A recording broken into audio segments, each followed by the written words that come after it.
for inviting me here today.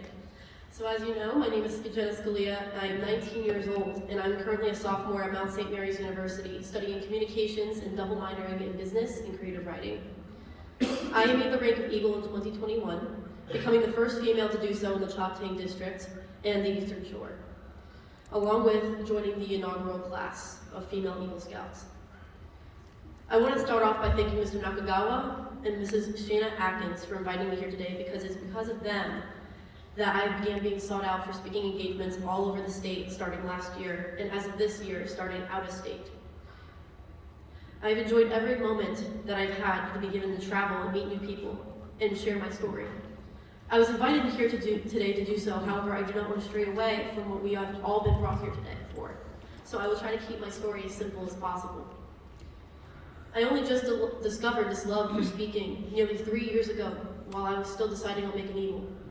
I knew as an emerging woman and being the oldest in my troop that I would automatically gain a leadership position, which was my only intention. All eyes had fallen on me, and I had no one to look up to but myself. There were plenty of boys and men who had done it before, but no women. And it was because of that I was afraid to look up to myself. This was because I grew up with difficulties. I was born as the eldest child in a military family, so we moved around very often. But that wasn't necessarily the kicker. You see, when I was 9 years old, I was diagnosed with Asperger's syndrome, a form of autism. It is a rare neurological disorder that affects the development of communication and behavioral skills. Now considered an outdated term, I was diagnosed in 2012, and the term was officially removed from the DSM-5 in 2013 due to historical controversy. Hearing it was like shattering glass. I was devastated. And you may wonder why I felt so strongly at 9 years old, and it was because I had this idea in my head that I would always be seen as disadvantaged. Autism Speaks, a high-profile autism organization, even compared autism to being a disease in search of a cure. I thought it meant I was going to struggle for the rest of my life. I wanted to fit in, and transferring schools every few months to a few years already presented that as a challenge. So I spent years keeping it locked away from the rest of the world up until about a year ago, when I finally gained a sense of pride for who I was.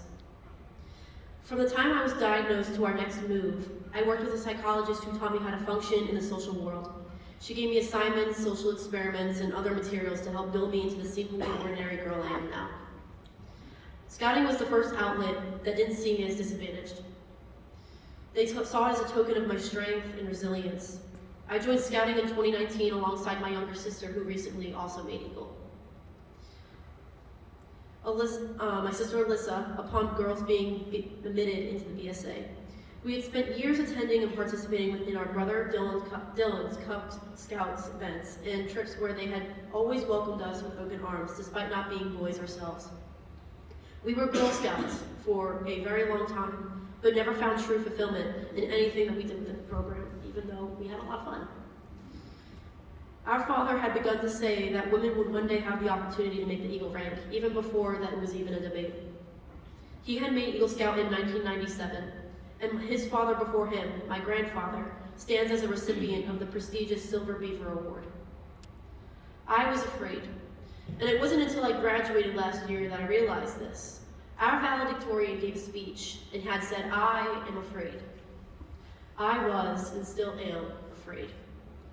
You see, fear controls us in our actions more than we realize, but it's funny how it can work in your favor.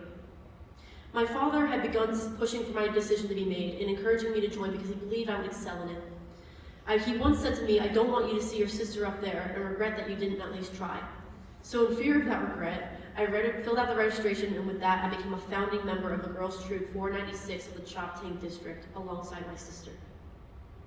I kept that and my journey a secret for a very long time, even after I gained a desire to make Eagle.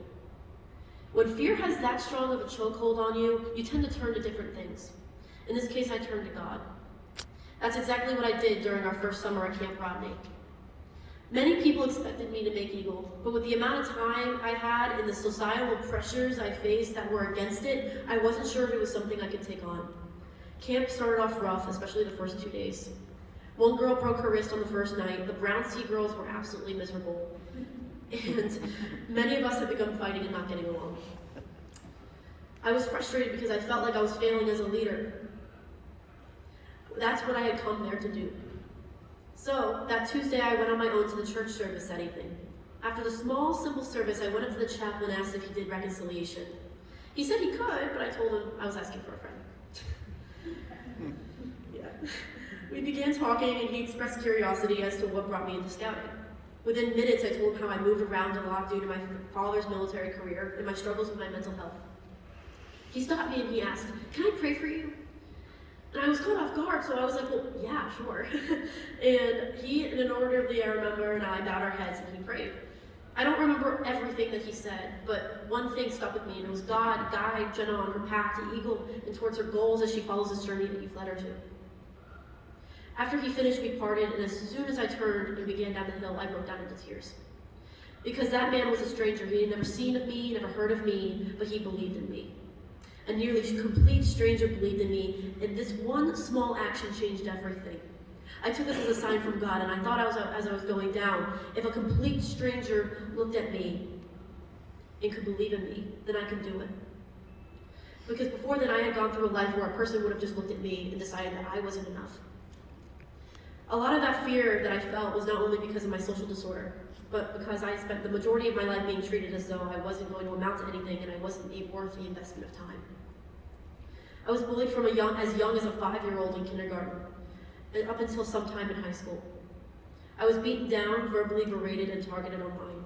When I was only 5, my parents witnessed me being shoved to the floor of the bus upon getting on, and my head being held down by people's feet.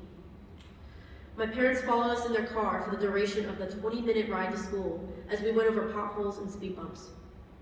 The girl who had done it to me remained in the school for over 2 years after repeated unprovoked assaults toward me and other students, even placing her in the same classes as me, despite my mother's efforts to keep me safe at school. When I was 9, I was chased down during recess until I fell, pelted with dodgeballs, and held by my legs to be swung against a tree. Only one person tried to get help for me. The teachers had stayed inside that day, leaving 2 4th-grade classes unsupervised. I will never claim to understand what it is like for my mother to learn that her 11-year-old daughter was clinically depressed. You would think that an 11-year-old girl would be living in blissful ignorance because before they realize, they start seeing the world as they begin to develop into an adult. On my 12th birthday, I received a death threat from a girl in school after we were sent to the principal's office when her friends threw erasers at me repeatedly during class. When I was 14, I was diagnosed with generalized anxiety disorder and acute PTSD. I was just barely 16 when I joined the scouting program. I was given a position that gave me the chance to prove everything that I had been made to believe throughout my life wrong. My troop looked to me to guide them and set the example that no one else in my position had done before. By being chosen to light this path, I was able to find the peace that everything I had gone through that made me strong enough to journey this uncharted territory. I found acceptance, love, and camaraderie in a place that I didn't expect it to be. I wouldn't have found the passion I have for speaking, telling my stories, and hearing others if I hadn't taken that chance, something I never would have thought I could do as someone on the autism spectrum. Every life is a story that will only ever continue to be a balancing act that has less to do with pain and more to do with beauty. We choose to suffer from the pain that we face, so we must choose to keep moving forward and live in the now. We must choose not to suffer and strive to prevent it from becoming the definition of our lives. Despite the negativity, we can dismiss apathy, we can reject hostility. There is a lot more good in the world than we give it credit for, and if we don't take the time to find it, we will find that we have lived our lives as though it was a story without resolve or purpose. The scariest and most beautiful concept of the words we and us is that it sets responsibility squarely on the shoulders of not one, but many. This is not only our duty as scouts or as leaders or working class adults in America. This is our duty to God, to our country, and to humanity. Just as our state oath states, every time that we affirm it, every time that we recite it.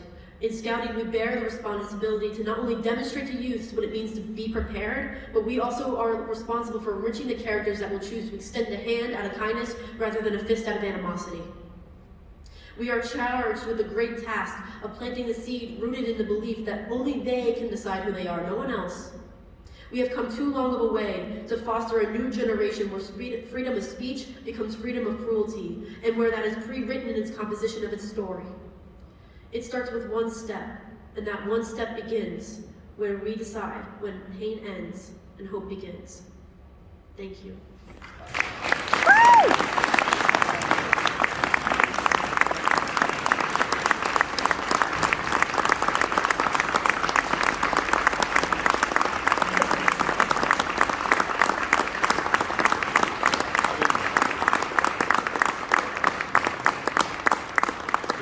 She has encouraged me today. She's a true inspiration, and you're a walking epistle that says in 2 Timothy, God hasn't given us a spirit of fear, but of power, love, and a sound mind. Keep talking and spreading your story. Give her a round. It's the product of scouting and our future.